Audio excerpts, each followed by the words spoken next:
Good afternoon everyone. I hope आप सब अच्छे होंगे और लाइफ में अच्छा कर रहे होंगे।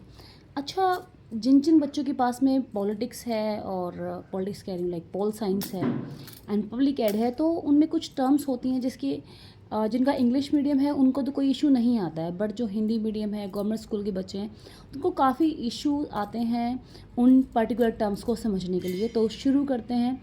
फर्स्ट हमारी टर्म है मोनार्की एंड डेमोक्रेसी। ध्यान से सुनिएगा। मोनार्की होता है जब राजा रानी शासन करते हैं, यानी कि राजतंत्र, इसको हम बोलते हैं मोनार्की। बिल्कुल उसके अपोजिट होती है हमारी डेमोक्रेसी। डेमो का मतलब होता है जनता, यानी कि कॉमन पीपल, फॉक, और क्रेसी का मतलब होता है टू रूल और शासन करना। तो रूल करना किसके द्वारा? प्रजा के द्वारा। इसको हम बोलते हैं डेमोक्रेसी। एक टर्म भी है कि elected by and for the people, इस तरीके से एक टर्म है। तो फिर आपने टर्म सुनी होगी सेकुलरिज्म। सेकुलरिज्म का मतलब होता है धर्मनिरपेक्ष राज्य। इसका मतलब देखिए, यहाँ भी आपकी दो टर्म है। एक तो जो हमारे यूरोपियन कंट्रीज़ हैं उसको लेके, और जो सेकंड जो टर्म हमारी बनती है वो हमारी भारतीय टर्म को लेके, सेकुलरिज्म। अब देखिए, जो अमेरिका में है उसमें क्या होता है, उसमें आपका जो स्टेट है, आपका जो कंट्री है, वो आपके रिलीजन में पार्टिसिपेट नहीं कर सकता। पार्टिसिपेट कह रही हूँ, हस्तक्षेप नहीं कर सकता है। But in India with some terms of condition you can say कुछ अफेयर्स के अंदर जो आपका राज्य है वो आपके धर्म में इंटरफेयर कर सकता है। तो ये बेसिक डिफरेंस है। फ्रेंच रिवॉल्यूशन का बड़ा गहरा रोल रहता है। वहाँ पे हमारे अंदर तीन टर्म आती हैं। Next term is impeachment. अब ये इम्पीचमेंट क्या होता है? इम्पीचमेंट को हिंदी में बोलते हैं महाभियोग।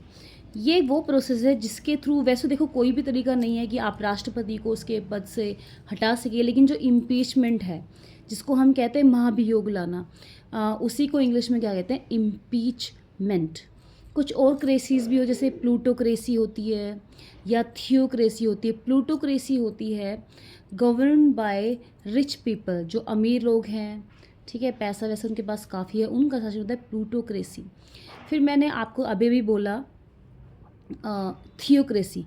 अब पहले क्या था, यूरोपियन कंट्रीज़ में जो चर्च का जो पृष्ठ होते थे वो ही शासन करते थे, तो ये होती है थियो, means rule by any religion, तो थियोक्रेसी। एक आपने अरिस्टोक्रेसी सुनी होगी। अरिस्टोक्रेट लोग वो होते हैं जो बड़ी रॉयल फैमिली से बिलोंग करते हैं, बड़े रिच हैं, रॉयल हैं, लाइक मैनर्स को शो करते हैं, तो उनके द्वारा शासन होता है हमारा aristocracy. Next term is utopia. Utopia क्या? देखिए, यूटोपिया होता है राम राज्य। एक ऐसी जगह है जहाँ पे कि जो पोएट है या राइटर है सोचता है, मीन्स रहने लायक बहुत अच्छी जगह है जहाँ पे सब कुछ अच्छा है, सब कुछ ऑर्डर में है। वहीं इसका बिल्कुल अपोजिट है डायस्टोपिया या डायस्टोपियन नॉवल। तो डायस्टोपिया क्या होता है? जब बिल्कुल इसका अपोजिट, जहाँ पे मीन्स रूल नहीं है, रेगुलेशंस नहीं है, मार धाड़ है, ठीक है, रॉबरी हो रही है। जैसे एक नॉवल भी है 1984, जॉर्ज ऑरवेल का लिखा हुआ, तो एक डायस्टोपियन नॉवल है।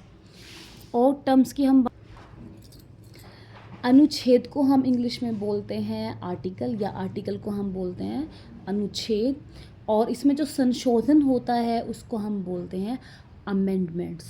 वैसे ये तो ए से बनती है स्पेलिंग, लेकिन ना मतलब ई से एक स्पेलिंग बनती है, सेम ही है। उसका मतलब क्या होता है, जो त्रुटि है वो निकाल के आप उसको संशोधित कर रहे हैं। तो अमेंडमेंट क्या होता है? संशोधन। और आपसे कोई लाइक अल्टर एक वर्ड होता है, अल्टर का मतलब होता है चेंज करना। आपने अल्ट्रेशन सुना होगा। जब कभी हम कोई नया सूट या कोई नई शर्ट लाते हैं और वो हमें फिट नहीं बैठती है, तो हम उसकी अल्ट्रेशन करवाते हैं, उसमें चेंज करवाते हैं, ठीक है।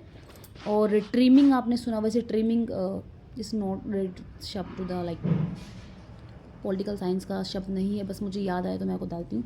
ट्रिमिंग होता है काट छाँट के छोटा करना, ठीक है। तो अल्टर भी कहीं ना कहीं उसी टर्म में है, आप उसको काट छाँट के सिलाई लगा के फिट कर देते हैं उसके हिसाब से, ठीक है जी। फिर मिलते हैं किसी और वीडियो के साथ। ओके जी, बाय बाय।